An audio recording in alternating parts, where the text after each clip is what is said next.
Ujú. Ya, correcto, dice, ¿no? Eh, ¿A qué se refiere cuando dice verso libre? Ya, muy bien. Eh, para entender el verso libre hay que tener en cuenta el verso tradicional, digamos, el verso clásico. ¿Por qué? Porque el verso libre se define como un verso que no sigue una métrica o estructura fija. ¿Ya? Por eso se habla de libre, ¿no? Porque no está sometido a ninguna métrica. Entonces la pregunta es, ¿qué es la métrica? ¿No? ¿A qué estructura nos referimos? ¿No? Entonces, dentro de la literatura tradicional, de la lírica, de la poesía, los versos clásicos, ¿ya? Son aquellos que están estructurados sobre la base de el acento y las sílabas, ¿sí? Entre otros factores, ¿no? Entonces, cuando hablamos, por ejemplo, de un verso endecasílabo, ¿no? De un verso endecasílabo, que es un verso clásico que viene desde el siglo de oro, inclusive un poco más atrás, hablamos de un verso de 11 sílabas, ¿ya? Si hablamos de un octosílabo, un verso de 8 sílabas, ¿no? Pero no solamente se trata de la cantidad de versos, sino que también tiene que ver la estructura interna en el verso, ¿ya? Porque, como tú bien sabes, las palabras, ¿sí? Están compuestas por sílabas, pero hay una sílaba tónica, que es la sílaba que suena más fuerte, ¿ya? Entonces, dentro de la estructura de un verso, se suele tener en cuenta la posición de las sílabas tónicas, ¿ya? Entonces, un verso en decasílabo no es solamente un verso que tiene 11 sílabas, sino que en esas 11 sílabas, las sílabas tónicas tienen que caer en determinada posición, ¿ya? Lo mismo en el octosílabo, lo mismo en el alejandrino, etcétera, una serie de versos, ¿no? Entonces, son estructuras, ¿ya? Que están diseñadas y son fijas. Y es más, ¿no? Dentro de las estrofas, ¿no? Las estrofas clásicas siguen modelos determinados, ¿no? Encajonados, ¿no? Por ejemplo, si vamos a escribir un soneto, entonces el soneto tiene una medida de verso igual, ¿no? Si mi soneto lo escribo en endecasílabo, pues todos los versos de esa estrofa van a ser en decasílabo, ¿no? Si voy a escribir un terceto, ¿no? En alejandrino, por decir, entonces todos los versos de ese terceto van a ser alejandrinos. ¿Ya? Muy bien, entonces lo que quiero aquí explicar es cómo la literatura tradicional está sometida a estructuras y a formas fijas. ¿Ya? Muy bien. En la literatura moderna, ¿sí? Se instituye el verso libre, desde los románticos, ¿no? Pero sobre todo en el siglo XX se consolida. Y el verso libre se refiere a qué?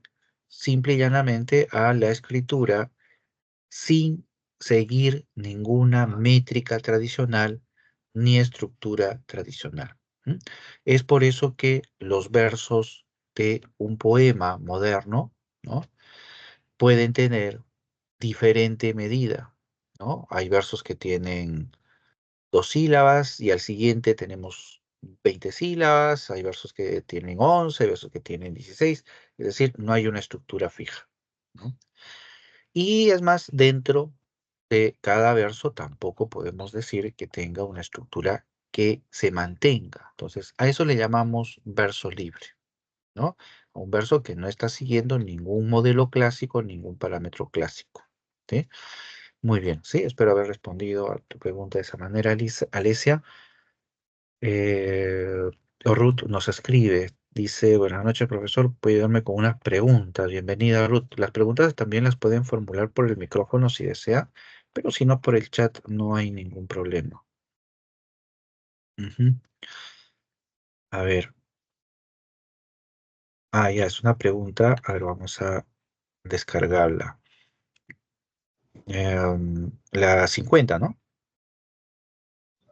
Buenas noches, profesor. Sí. Buenas noches. Ya, a ver. 50 dice, en relación con el romanticismo. Ya, marque la opción que representa el valor de verdad o falsedad de los siguientes enunciados. Ya, a ver. Dice, predomina la subjetividad de los personajes y el culto al yo. Ya, eso es verdadero, ¿no? Correcto, el romanticismo sobre todo se inclina por describir la subjetividad del mundo interior y también este culto al yo, es decir, esta identidad, este rescate del individuo, ¿no? Ya, muy bien, verdadero. Dos, defiende la libertad creadora y la idealización de la naturaleza. Eh, sí, también, ¿no? Defiende la libertad creadora y la idealización de la naturaleza. Ya está bien, ¿no? Porque el romántico trata de liberarse de toda forma de encorsetamiento, ¿no? De toda norma, de toda regla. Entonces, la libertad está también dada en la creación, ¿no? Porque en esa época, siglo XVIII, hasta los artistas estaban sometidos a normas de composición, ¿no? Y el otro, la idealización de la naturaleza, ¿no? El romántico aprecia enormemente la naturaleza porque proyecta ahí sus emociones, ¿no? Muy bien, verdadero, verdadero. Tres, dice, busca la absoluta novedad y rechaza el pasado legendario.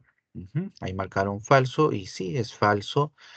Eh, por los dos motivos es falso, ¿no? Uno, porque en realidad el romántico tiene una inclinación por el pasado, pero que ese pasado que se extrae de la tradición popular, ¿no? Del ámbito precisamente de la tradición popular, y es ahí donde se inscribe la leyenda, ¿no? Por eso recordemos a Becker y sus leyendas, por ejemplo, que es un caso paradigmático, ¿no? Entonces no podemos decir que rechazan al pasado.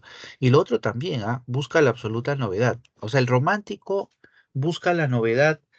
eh, mm, eh, en realidad el romántico lo que busca es salirse de ese ámbito de la literatura clásica, del modelo clásico, del racionalismo, ¿no? Trata de salir de ese corsé, digamos, ¿no? En ese sentido, el romántico no es que sea un poeta o un escritor experimental que busque la originalidad, la novedad, y mucho menos la absoluta novedad, ¿no? Entonces, por ahí también podemos rechazar el enunciado 3. 4 dice, la vida burguesa deja de ser representada en las obras literarias, ¿no? Y ahí es que sí era correcto. Uno de los, digamos, temas, o los grandes temas de la literatura romántica es precisamente la descripción de la vida burguesa, ¿no? La gran novela de Goethe, ¿no? La que vimos nosotros, Las Cuitas, es también una visión de la vida burguesa, ¿no? Ahí está el personaje de Alberto, ¿no? Que es la contraparte de Werther en la novela, ¿no? Entonces, sí hay un interés de la narrativa romántica, de la literatura romántica en general, en torno al burgués, ¿no? Muy bien, y en ese sentido, entonces, la clave acá la ha marcado la D, verdadero, verdadero, falso, falso, ¿no? Me parece muy bien, esa es la respuesta. Ajá, muy bien. Profesor, Entonces, dime.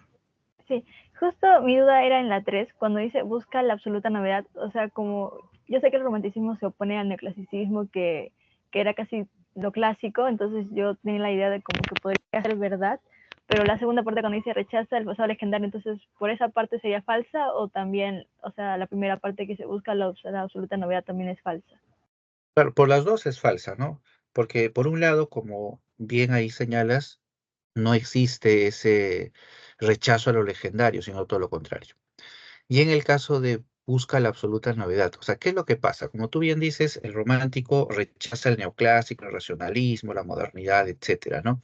Entonces, la acción del romántico va más en ese sentido, es decir, de rechazar para encontrar ese espacio íntimo, ese espacio del sujeto, del yo, de la emoción, de lo ideal, ¿no? Eso es lo que busca encontrar el romántico, ¿no? Por eso explora inclusive los ámbitos sobrenaturales, ¿no? Lo desconocido, lo misterioso, inclusive, ¿no? El romántico, muy bien.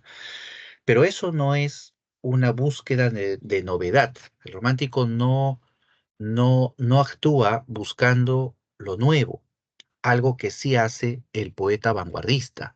El principio del vanguardismo es ese, buscar lo nuevo, ¿no? La novedad, ¿no? Y en ese sentido son experimentales, exploran, etcétera, ¿no? En cambio, el romántico no, ¿no? El romántico, por el contrario, eh, digamos, escapa, ¿no? A ese ámbito del racionalismo, ¿no? Que es su principal contraparte, digamos, ¿no? Sí, muy bien, me dejo entender. Ahí veo que estas preguntas, una curiosidad, ¿corresponden al primer examen? Sí, profesor. Ah, ya, ya. Ujú. Ya, a ver, veamos este otro de acá. Está en dos partes, ¿no? A ver, Sí, ya. A ver, vamos a ver esta preguntita. A ver, ya, a ver, dice, del fragmento citado de la novela Crimen y Castigo de Dostoyevsky, es incorrecto afirmar que, ya, me pide la opción incorrecta, ¿no? Muy bien, vamos a echar una ojeada a las alternativas antes de leer el fragmento. Dice, el diálogo tiene un lugar predominante en la composición y revela tensiones psicológicas. Ya, eso es verdadero en cuanto a toda la obra, ya. La falta de dinero propicia que los personajes se planteen cuestionamientos más profundos. Bueno, sí, ya está bien. La solidaridad y la compasión son valores que se asumen como incuestionables en la obra. Mm, digamos que sí. Se observa que el autor tiene un especial interés por representar la subjetividad humana. Ya, muy bien. A ver, pero esto es en relación al fragmento. Entonces ahora sí vamos al fragmento, a ver qué dice. Dice, sí, pero ¿qué quiere usted decir con eso de sin esperanza? ¿No? No sabemos hasta ahí quién está hablando. Eh, la otra persona responde, dice, pues al decir sin esperanza, quiero decir sabiendo que va uno a un fracaso, ¿no? Por ejemplo, usted está convencido por anticipado de que cierto señor, un ciudadano íntegro y útil a su país, no le prestará dinero nunca y por nada del mundo. ¿Por qué se lo ha de prestar, dígame? Él sabe perfectamente que yo no se lo devolvería jamás. Por compasión, el señor Lebezianitov, que está siempre al corriente de las ideas nuevas, decía el otro día que la compasión está vedada a los hombres incluso para la ciencia, ¿no? Que la compasión está vedada a los hombres incluso para la ciencia. Y que así como en Inglaterra, donde impera la economía política, ¿cómo es posible, dígame, que este hombre me preste dinero? Pues bien, aun sabiendo que no se le puede sacar nada, uno se pone en camino, ¿no? Entonces, aquí de lo que se está hablando es de esta idea de, dice, sin esperanza, ¿no? Em, y habla sobre el caso de un hombre que le quiere prestar dinero, ¿no? Dice, no le prestará dinero nunca y por nada del mundo. Ujú. ¿Por qué se lo ha de prestar? Dígame, él sabe perfectamente que yo no se devolvería jamás por compasión. Al Señor que está siempre al corriente de las ideas nuevas y decía el otro día que la compasión está vedada a los hombres, incluso para la ciencia. Ajá. Y que así ocurre en Inglaterra, donde impera la economía política. ¿Cómo es posible? Dígame que este hombre me preste dinero. Pues bien, aun sabiendo que no se le pueda sacar nada, uno se pone en camino. Ya queda claro bastante. A ver, entonces, tiene que ver con la C, por supuesto. No tiene que ver con la C. Eh, sí, porque en el fragmento habla sobre la compasión y la solidaridad, que es el acto de prestarle dinero a otra persona, ¿no? Esos dos temas están ahí, ¿no? Y dice el enunciado C, ¿no? Son valores que se asumen como incuestionables en la obra. Pues bueno, en el fragmento se está cuestionando precisamente la idea de la solidaridad, ¿no? Cuando dice, ¿y por qué me va a prestar dinero? ¿No? Y aún más cuando señala también, ¿no? En el caso de la compasión, ¿no? Decía, dice, ¿no? La compasión está vedada a los hombres, incluso para la ciencia, ¿no? Entonces, sí, en ese fragmento hay un cuestionamiento a la naturaleza solidaria y compasiva del ser humano, ¿no? Que es en realidad uno de los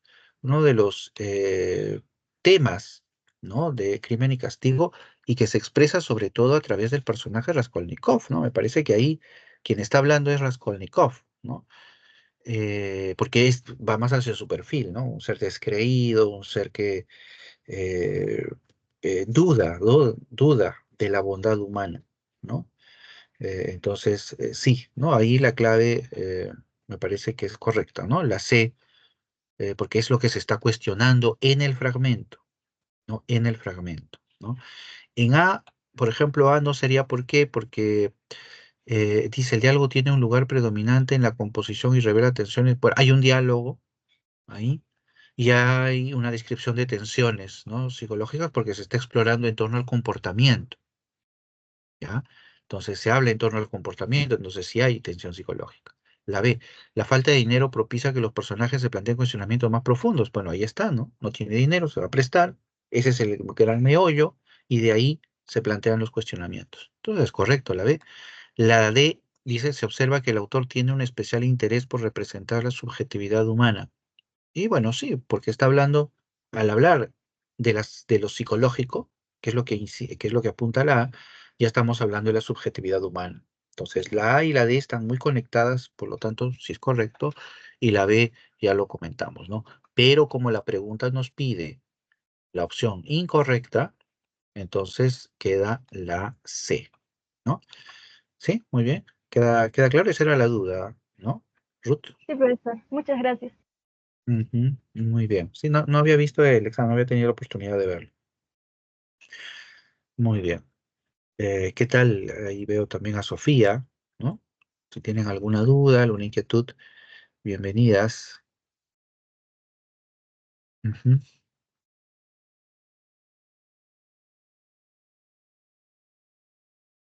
Pero yo no he tenido acceso al examen, pueden creerlo, ¿no? Vamos a, vamos a pedirlo. Aunque me dijeron que estuvo tranquilo el examen. No hubo, no hubo muchos sobresaltos. A ver, un segundo por acá. Profesor, Dime, te escucho. profesor, disculpe, buenas noches. No sé si sería posible si me pudiera hacer un pequeño resumen sobre la obra Ficciones, porque no la he podido leer y como a veces te preguntan en el examen, quisiera si puede hacer un pequeño resumen con los puntos más importantes. Ya, correcto. Bueno, en el caso de ficciones, ¿sí? Hay que comentarla, digamos, en dos planos, ¿no? Porque uno tiene que ver con lo temático, ¿sí? Eh, es decir, qué temas son los que aborda Borges en la obra, y el otro tiene que ver con los cuentos que integran ficciones, ¿ya? Porque ficciones es un libro de cuentos, ¿ya? Y cada cuento es en sí, ¿no? Una unidad, ¿no? Que se desarrolla a través de los relatos, los temas que plantea, ¿ya? Entonces, rápidamente, de manera muy sucinta, como tú dices. Bueno, Ficciones es el primer libro narrativo de Jorge Luis Borges. Es un texto que está dividido en dos partes, ¿no? Una primera parte, ¿no? Que integra un conjunto de cuentos reunidos bajo un subtítulo que es El jardín de senderos que se bifurca. Y el otro, ¿no? Otro conjunto de textos que se reúnen con el subtítulo de Artificios. En general, ¿no? El libro de ficciones, ¿no? Desarrollan historias de carácter fantástico, ¿no? Este tipo de narrativa, Borges la va a emplear porque a través de ella le va a permitir plantear sus grandes temas, ¿no? En toda la literatura de Borges, él nos aborda o nos muestra, ¿no? Grandes cuestionamientos, ¿no? Al pensamiento occidental. Y es en ficciones donde se vislumbran, ¿no? Estos planteamientos, estos cuestionamientos, ¿no? Básicamente, ¿ya? El punto de partida de la reflexión de Borges tiene que ver con su cuestionamiento a la modernidad, al mundo moderno, ¿no? Al pensamiento moderno, ¿no? De una u otra manera, los cuentos de ficciones son son una forma de poner en jaque, ¿no? De poner en duda, en cuestionamiento, algunos aspectos de nuestra realidad, de nuestro mundo moderno, ¿no? Uno de los más claros, por ejemplo, dentro de ficciones, es el cuestionamiento mismo a la idea de la realidad tal como la conocemos. En los relatos Borges cuestiona precisamente esa manera falsa que tenemos de concebir la realidad, ¿no? Hay un cuento en el libro, ¿no?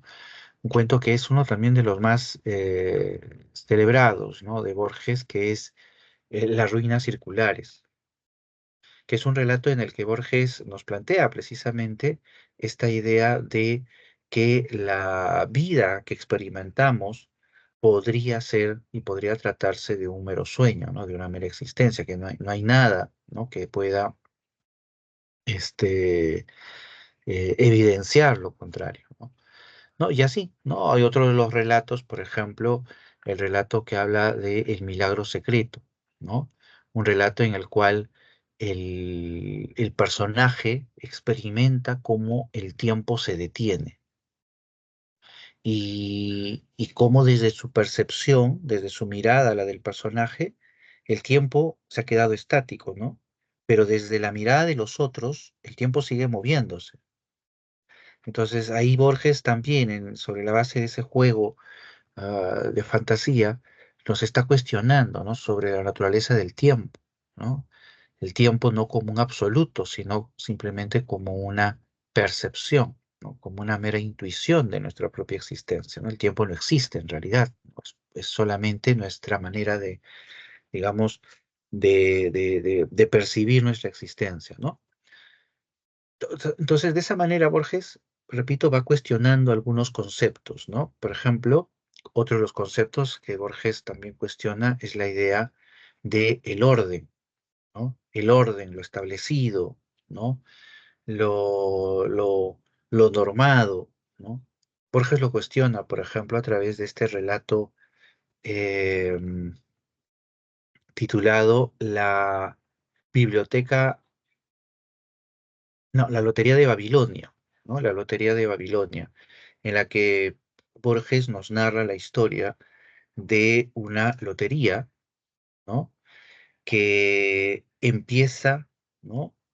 No solamente premiando números, ¿no? Sino que inclusive, ¿no? Empieza a involucrar la vida de los demás dentro de las apuestas, ¿no?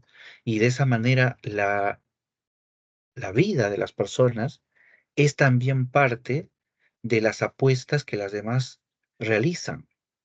Y de esa manera Borges nos plantea la idea de que nuestra existencia no está regida necesariamente por lo determinado, por el orden, por una suerte de predestinación, sino que en realidad interviene el azar, ¿no? El azar, que es el que diseña, digamos, nuestra propia existencia, ¿no? Entonces, vuelvo a repetir, de ese modo, Borges va cuestionando, ¿no? Cuestiona la idea de la realidad, la idea del tiempo, cuestiona la idea del orden, cuestiona también, por ejemplo, la idea de la identidad, ¿no? Quijote, Borges tiene un cuento en ficciones titulado Pierre Menard, autor del Quijote, ¿no? Que la historia es muy sencilla, ¿no? Sencilla en cuanto a su estructura, ¿no? Pero es una historia muy rica cuando uno la lee, ¿no? La idea es de que un escritor, ¿no? Ha decidido escribir el Quijote, ¿no? Ustedes saben que el Quijote es una obra compuesta hace como 5 siglos atrás, ¿no? Un poco más. Pero Pierre Menard decide escribir en la actualidad el Quijote. ¿Y cómo lo escribe? Pues empieza a escribir una obra que repite palabra a palabra la obra que compuso Cervantes. Pero esa obra que escribe Pierre Menard no es una copia de Cervantes. Pero uno dirá, pero ¿cómo que no es una copia si está transcribiendo, no palabra a palabra? No, ¿no? porque El Quijote de Cervantes fue una obra en cuya época fue, digamos, fue leída, ¿no?, de una manera eh, en la cual se entendía la obra como, por ejemplo, una crítica, un cuestionamiento a la narrativa caballeresca, ¿no? Era una obra de diversión, pero la novela El Quijote de Pierre Menard es una obra mucho más amplia, dice el narrador de este cuento, ¿no? Es una obra mucho más rica porque involucra, ¿no?, eh, toda nuestra realidad, ¿no? Y eso hace que esa novela sea universal, la de Menard y no la de Cervantes. Lo que está planteando ahí Borges, ¿no?, es cómo las, las obras, ¿no?, y los propios textos que produce el ser humano no están sometidos a lo que el autor quiera decir, sino que en el fondo todo lo que nosotros producimos, no solamente lo escrito, sino lo cultural, cualquier producción cultural, está sometida al paso del tiempo y al contexto en el que al final es consumida, ¿no? Toda obra está viva en ese sentido, ¿no? Y va mucho más allá del propio autor, ¿no? Entonces, en ese sentido, no existe el autor, ¿no?, el autor de una obra, sino que la obra termina siendo dueña o termina siendo apropiada, ¿no?, por una época, ¿no? Con ello también Borges está cuestionando, ¿no?, otro también, otro de los cuestionamientos, otra de las ideas, ¿no?, importantes de la modernidad, que tiene que ver con la autoría, que tiene que ver con la identidad, ¿no? Eh, de esa manera, ¿no?, a través de los textos que nos plantea Borges, se va poco a poco cuestionando, ¿no?, estos principios, repito, de la modernidad, ¿no?, que envuelve precisamente, ¿no?, los temas de Borges, ¿no? Muy bien, ujú, correcto. Estos son algunos puntos así generales en torno a lo que envuelve, ¿no?, el relato, los relatos de Borges en ficciones. Ujú. Muy bien, ¿no? Ahí estamos. Ya, entonces volvemos ahora, si no hay otra pregunta, si no hay otra inquietud, volvemos y vamos compartiendo en tal caso las preguntas de esta semana para irlas comentando, ¿no? Ujú. Ahora vamos a descargar el texto.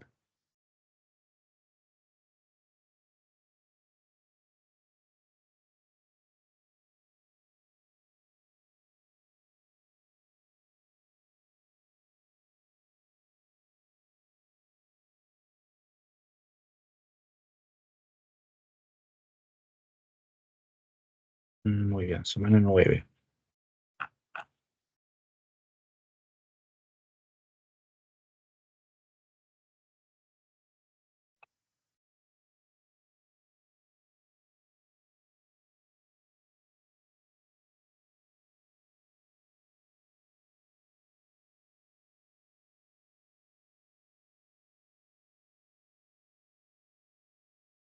Ya, muy bien.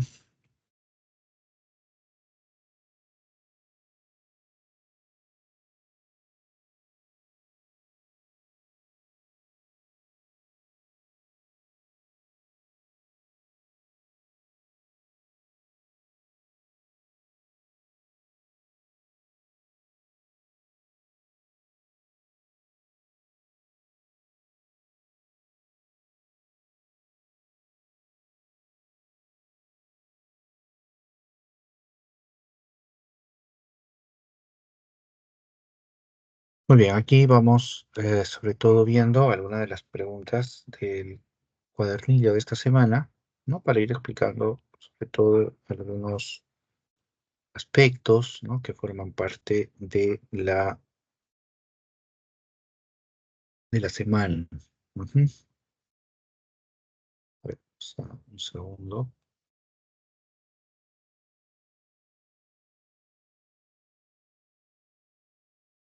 Ya, muy bien. Muy bien, la primera pregunta de esta semana es en torno a la periodización, ¿no? De esta nueva narrativa hispanoamericana, ¿no? Acá lo importante es entender, en principio, en qué consiste la nueva narrativa, ¿no?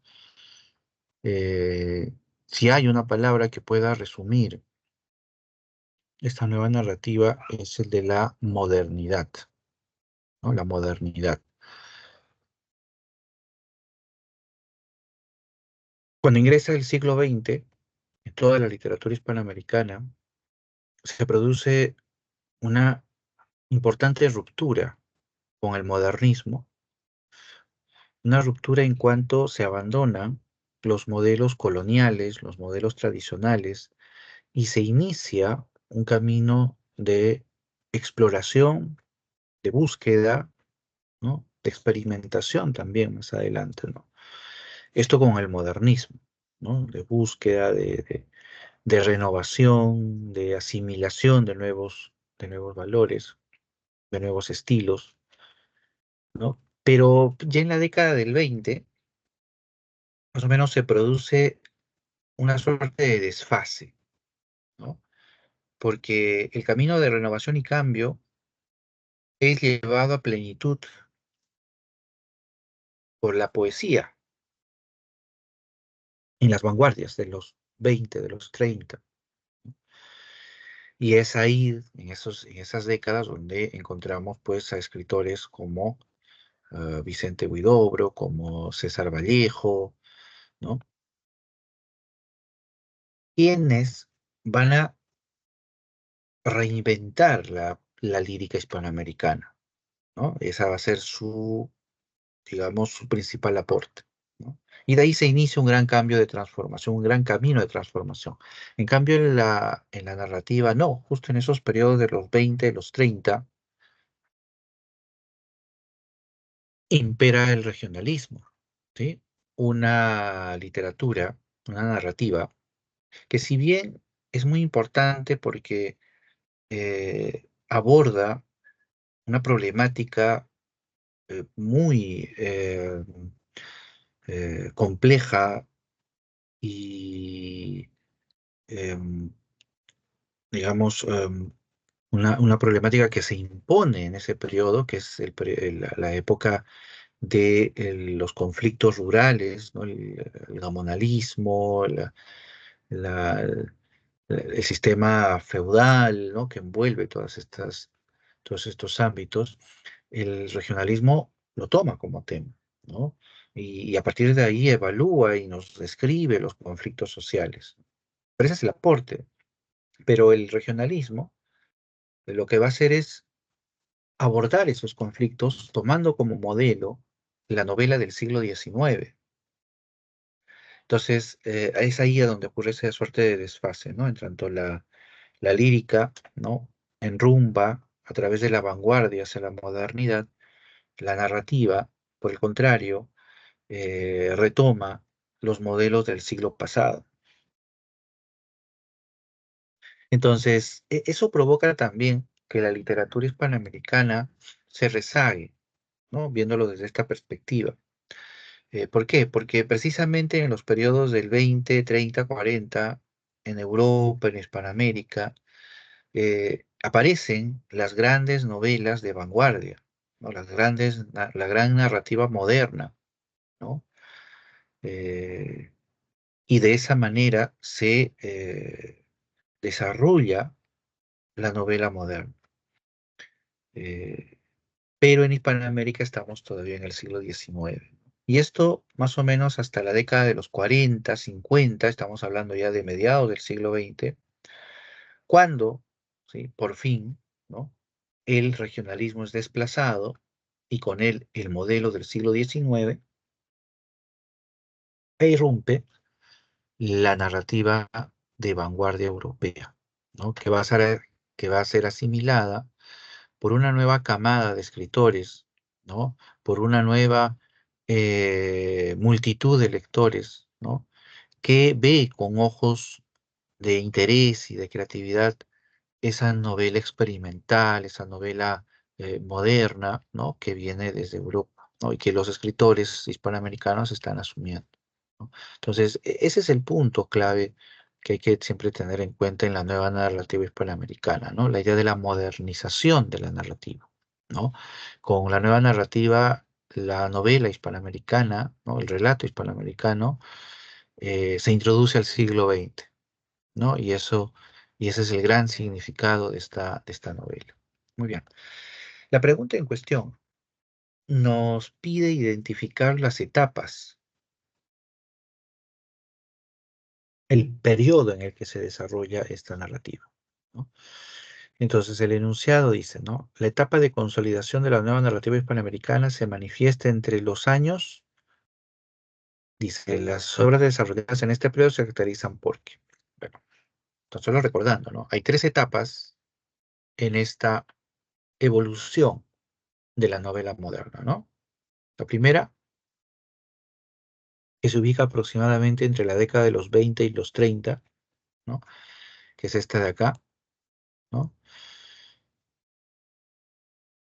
Donde la narrativa de vanguardia, ¿ya? La narrativa de vanguardia, ¿no? Toma los modelos de esa estética de renovación, de experimentación que es la vanguardia, pero la propuesta es todavía incipiente y es una propuesta reducida, ¿no? Es decir, no hay todavía un gran movimiento, un gran cambio, ¿no? Eh, es bastante dispersa, ¿no? La producción narrativa en ese periodo, ¿no? Producción narrativa de carácter vanguardista nos referimos, ¿no? Porque de que hay narrativa, por supuesto, ¿no? Pero es la regionalista, sobre todo la que está identificada con el siglo XIX, ¿no? Entonces, pero es un punto de inicio este periodo, ¿ya? Y precisamente así es como se llama, ¿no? Etapa de inicio. Pero en la pregunta no nos están pidiendo hablar de la etapa de inicio, sino de la etapa de consolidación, y ese es el segundo momento. Después de la etapa de inicio, 2030, llegamos a la etapa de consolidación, que es la etapa entre los 40 y los 50. ¿Por qué se le llama etapa de consolidación? Porque esos cambios que vienen desde inclusive la década del 30, 20, se fortalecen. Se fortalecen porque ya no se trata de una producción o una temática dispersa, sino se trata ahora de un grupo de escritores que ha desarrollado una temática influyente en la narrativa y la literatura de la época, ¿no? Es un periodo en el que empiezan a surgir en Hispanoamérica diversos escritores de influencia europea, norteamericana, ¿no? Cuya propuesta es principalmente la renovación, el cambio. Ahí, por ejemplo, en este periodo de la década del 40 al 50, vamos a encontrar a Jorge Luis Borges, ¿no? Jorge Luis Borges, que lo podemos ubicar como un punto de inflexión, ¿no? Porque, ¿qué es lo que nos propone Borges? Una nueva temática, un nuevo estilo, ¿no? Que rompe con la narrativa tradicional, ¿no? Por ejemplo, ¿qué es lo que predominaba en el periodo anterior a esta etapa de consolidación? Pues el regionalismo. ¿Y cuál es la característica del regionalismo? Pues, por un lado, el carácter de la narrativa realista, la temática política, social, ¿no? El realismo es la clave en el regionalismo. ¿Pero qué nos propone Borges? El relato fantástico. Y un relato de mirada cosmopolita, podríamos decir, ¿no? Porque la temática de Borges no involucra los conflictos sociales de Hispanoamérica, no los toca Borges, ¿no? Borges, sino los conflictos que él desarrolla tienen un carácter más reflexivo, ¿no? Son temas filosóficos. Entonces, con ficciones Borges está rompiendo ¿no? La temática impuesta por el regionalismo. Y también Borges rompe con el otro gran caudal, digamos, de nuestra narrativa a inicios del siglo XX, que es el modernismo. ¿Por qué? Porque, como se estuvo comentando, ¿no? El modernismo va a desarrollar un estilo muy impactante, ¿no? Un estilo que se va a sostener sobre la base de la escritura lírica, ¿no? El ritmo, la melodía, eh, el colorido, ¿no? La musicalidad, etcétera, son componentes de la prosa modernista, ¿no? Lo cual la hacen, digamos, engalanada, la hacen muy sonora, etcétera, ¿no? Pero Borges escapa de todo eso, ¿no? La prosa de Borges es concisa y es sencilla. Sencilla en el sentido de que es limpia, porque es directa. Borges no se llena de, vamos a decirlo así, de oropeles, ¿no? Como lo hacen los modernistas, ¿no? Borges limpia la prosa hispanoamericana de las exageraciones modernistas, ¿no? Y eso marca, ¿ya? No solamente una nueva etapa, sino la consolidación precisamente de esos grandes cambios, ¿no? Y así como Borges aparece en otros escritores como Ernesto Sábato, como Miguel Ángel Asturias, como precisamente los que más adelante se va a estudiar, ¿no? García Márquez, etcétera, etcétera, ¿no? Y estos son los que van a consolidar precisamente esos grandes aportes de la modernidad, ¿no? De la novela moderna, ¿no? Entonces, por eso la clave es la C. Ujú. Muy bien. Ahí vemos a Héctor. Héctor, ¿qué tal? ¿Cómo estás? Dinos, si tienes alguna pregunta, estábamos aquí comentando algunas preguntas de la semana, pero si tienes alguna duda, alguna observación, bienvenido. Por el chat, por el micrófono, en cualquier momento.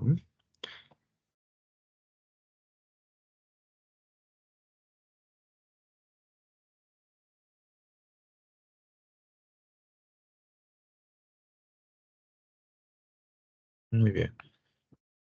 Mm, Ya, vamos con la siguiente entonces. Vamos con la 2. Ya, cualquier duda, cualquier inquietud, vamos por el... no, pueden plantearlo por el chat o por el micrófono. Ujú. Muy bien. 2.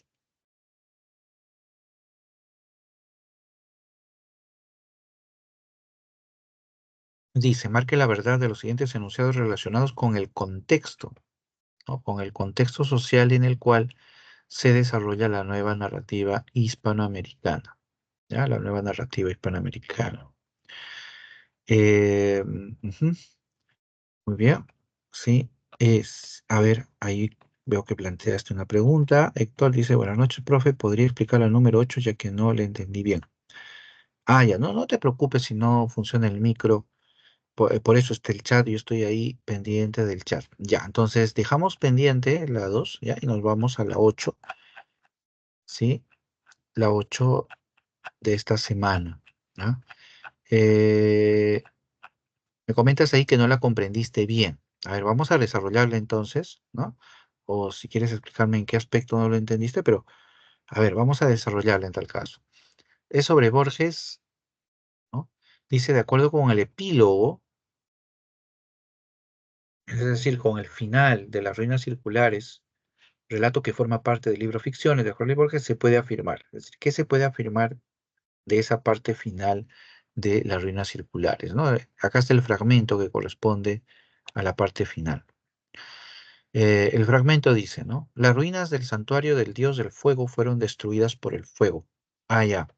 Ya, tal vez acá hay que tener muy en cuenta un detalle que no es exigencia aparte de la pregunta, sino que tiene que ver mucho con el cuento, o sea, hay que saberlo, ¿no? Por eso vamos a recordarlo. ¿De qué trata el cuento Las Ruinas Circulares? ¿Ya? Se los presento de manera muy concisa, ¿ya? Es la historia de un monje, ¿ya? Que un día se va a la selva, ¿sí? Por un río hasta llegar a unas ruinas circulares, ¿ya? En esas ruinas, el monje ¿ya? Un día sueña con la imagen de un hombre, ¿ya? Y al despertar, él tiene esa sensación que muchos de nosotros quizás alguna vez hemos experimentado cuando hemos despertado, y esa sensación de haber sentido que la experiencia de ese sueño era absolutamente real. No sabemos que es un sueño, pero esa sensación de realidad tan fuerte es lo que nos sorprende, ¿no? Entonces, algo así sintió el monje. Entonces nace en el monje la inquietud de ese poder del sueño, ¿no? De poder crear la realidad en el sueño. Y eso es lo que hace el monje, ¿no? Con ese interés lo que logra el monje es, en sus sueños, crear un ser humano, ¿no? El relato se extiende describiendo cómo lo va haciendo. Es todo un proceso que sigue el monje, ¿no? Hasta que al final tiene al ser humano, ¿no? Existiendo en sus sueños, tanto que a pesar de que despierta el monje, ¿ya? El hombre de sus sueños sigue existiendo, tanto que el monje tiende a dormir para ir a ver qué es lo que está haciendo su creación, ¿no? En sus sueños. Pero un día, ¿no? El monje sorprende a ese hombre de sus sueños en medio de un incendio, ¿no? Eh, para esto hay que recordar que el monje había ubicado a su creación, a ese hombre de sus sueños, en esa misma selva. Lo había llevado a unas ruinas circulares que se encontraba río más abajo de donde él estaba, ¿no? Donde el monje. Pero bien, un día sorprende a su creación atrapado en el infierno, ¿no? Fuego. Entonces el monje, temeroso, ¿no? De que su creación se diera cuenta de que era una creación, decide, pues, matarlo, ¿no? Se lo arroja al fuego. Y en ese momento nuestro personaje, el monje, se despierta y se da cuenta que el fuego es real, ¿no? Y ahí es donde llega este epílogo, el fragmento que estamos leyendo. Vamos a leer el fragmento porque es ahí donde se cierra esta historia, ¿no? Dice, las ruinas del santuario del dios del fuego fueron destruidas por el fuego. En un alba sin pájaros, el mago vio cernirse contra los muros el incendio concéntrico, ¿no? El fuego lo estaba rodeando a él. Por un instante pensó el monje refugiarse en las aguas, ¿no? Quiso irse al río, pero luego comprendió que la muerte venía a coronar su vejez. Es decir, el monje dice, bueno, pues ya, estoy viejo, así que mejor me muero. Y a absolver sus trabajos. Entonces dice, bueno, pues me voy a morir mejor, dice el monje. Caminó contra los jirones de fuego, ¿no? Es decir, fue hacia el fuego. Pero estos, el fuego, no mordieron su carne. Estos lo acariciaron y lo inundaron sin calor y sin combustión, con alivio. Es decir, el fuego no le hacía nada a él. Entonces nosotros nos ponemos a pensar, ¿por qué no le hacía nada?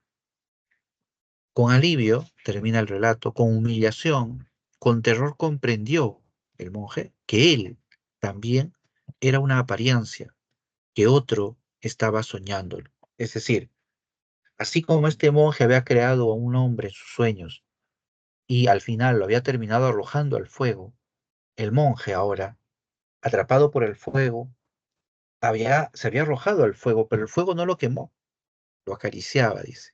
Y en ese momento el monje se dio cuenta de que él también era un sueño que posiblemente otro monje, río más arriba, había estado soñando. Entonces, acá este relato es el clásico de Borges para hablar de la realidad como una ficción, ¿no? Esa idea, ese planteamiento, ¿no? Ese cuestionamiento, que es el que perturba al hombre contemporáneo, ¿no? ¿Por qué creen ustedes que hay tantas películas donde se cuestiona nuestra realidad, ¿no? Es decir, nuestro mundo como una mera representación. Porque esa es una inquietud clara de la conciencia del hombre moderno, ¿no? Y Borges lo desarrolla a través de este relato, ¿no? Entonces, veamos ahora las alternativas, ¿no? ¿Sí? Veamos ahora las alternativas. Dice, ¿no? El relato de carácter detectivesco es sometido a un exhaustivo análisis. Bueno, en el fragmento, ¿no? Y en el relato hay una estructura detectivesca. O sería un poco estirarlo, me parece, ¿no? Porque lo detectivesco tiene que ver con la idea de una incógnita, ¿no? De una incógnita que desarrolla la trama. Aquí no hay ninguna incógnita.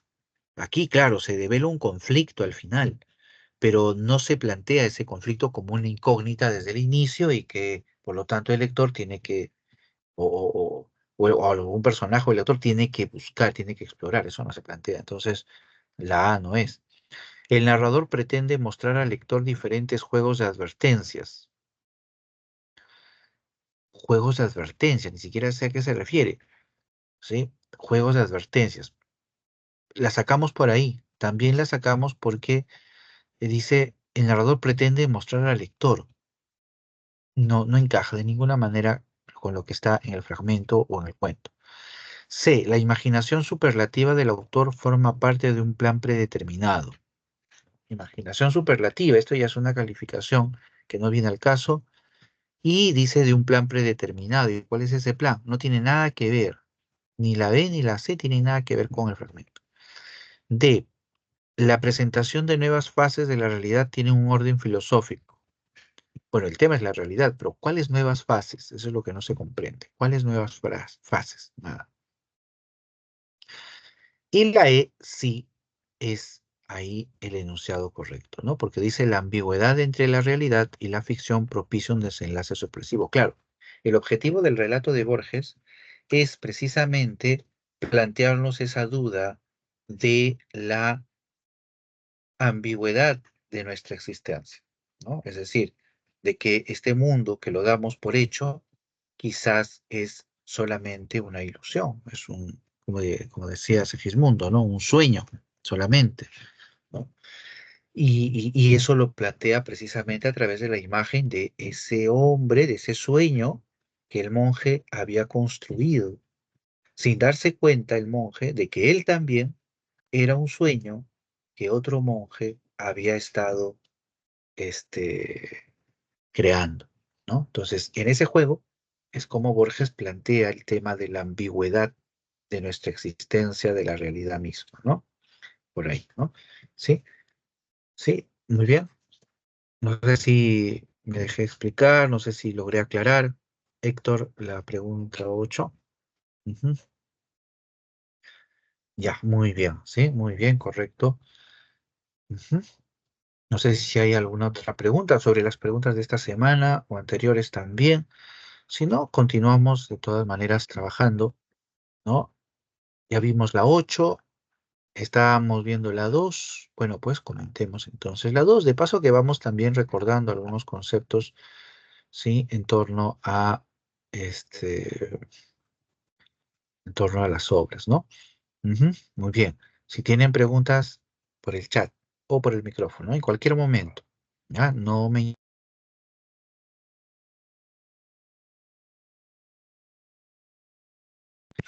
Muy bien, entonces hablábamos en la 2 sobre el contexto social de la nueva narrativa hispanoamericana, ¿no? Ya quedaba claro que la nueva narrativa hispanoamericana se sostiene sobre la base de la modernización de la novela, ¿no? La modernización de la novela. Muy bien. Ahora la pregunta va por el contexto, ¿no? ¿Qué es lo que sucede con el contexto? Claro, porque hace un momento decíamos, ¿no? En la década del 40-50 irrumpe la novela moderna hispanoamericana, que es una novela de vanguardia, ¿no? Experimental y toda esta canción. ¿Por qué antes no se había dado esa irrupción de la vanguardia y por qué ahora sí? En gran medida, ¿ya? En gran medida tiene que ver con el contexto en el que se desarrolla, ¿ya? Y eso es precisamente lo que vamos a ir y de paso vamos comentando, ¿ya? Por ejemplo, dice, las sociedades rurales se transforman paulatinamente en sociedades urbanas, ¿ya? Esto tiene que ver principalmente con el surgimiento de las clases medias, ¿sí? El sistema, ¿sí? Anterior al de esta modernidad estaba regido principalmente por el sistema feudal, ¿no?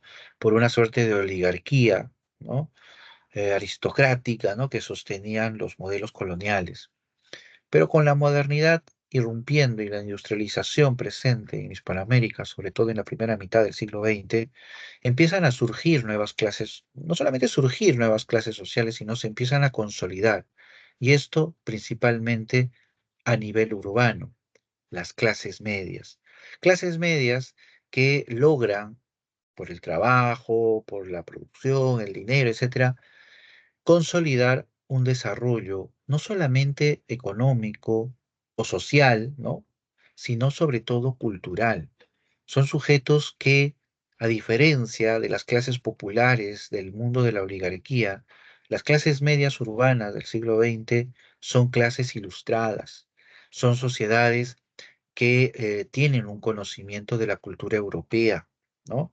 Y eso les permite poder asimilar las estéticas, la narrativa europea, entrenando a estos lectores, formando a estos lectores en una narrativa moderna, ¿no? Es decir, en el conocimiento de una narrativa de vanguardia.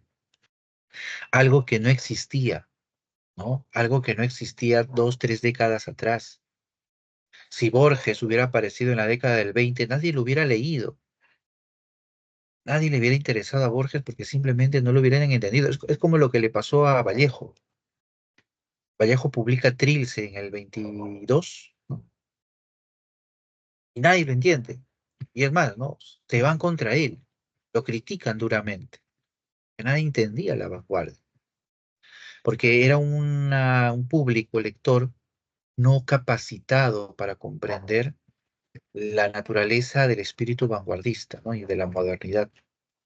En cambio, esas clases medias de mitad del siglo XX ya son sociedades instruidas en esta cultura moderna y por lo tanto la narrativa de vanguardia de esta nueva narrativa hispanoamericana les resulta bastante familiar, ¿no? Entonces, por eso que ahí hay un campo, un espacio fértil, ¿no? Para esta nueva narrativa, ¿no?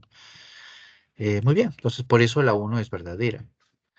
Dos, dice, el proceso de modernización de los países se consolida sin el aporte capitalista. Esto es absolutamente falso, ¿no? Ya lo acabamos de comentar, ¿no? Porque detrás de esa consolidación de las clases medias urbanas, ¿no?